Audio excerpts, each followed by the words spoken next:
शेतातून गवारी आणली होती, तर ती मोडून घेतली. मोडून घेतल्यानंतर स्वच्छ अशी धुवून तेलामध्ये फ्राय करून घ्यायची आहे.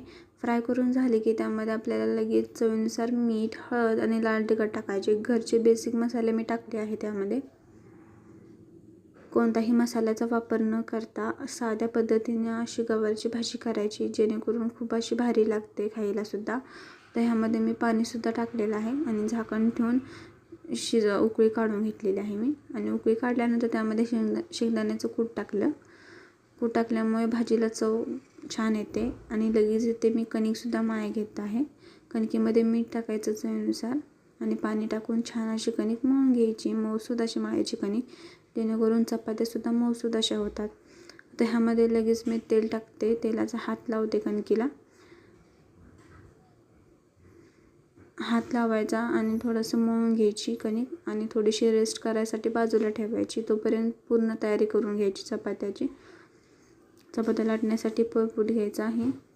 आणि आता सगळी तयारी करून घेतल्यानंतर आपल्याला लगेच त्याचे गोळे करून घ्यायचे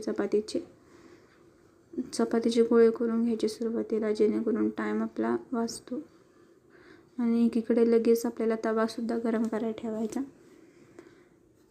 आणि अशा प्रकारे मी अशी चपाती लाटून घेते. त्रिकोणी आकारामध्ये फोल्ड करायची.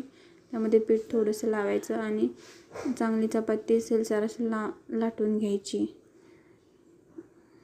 काठसुद्धा लाटायची चपातीची, जेणेकरून ते जाड राहत नाहीत. हलक्या हाताने लाटायची. आता चपातीसुद्धा माझी लाटून झालेली आहे. आता तवासुद्धा गरम झाला आहे. तर तव्यावर छान अशी भाजून घेते चपाती.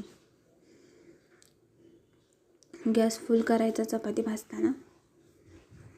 तेल लावायची आणि छान अशी भाजायची चपाती छान अशी फुगते. मग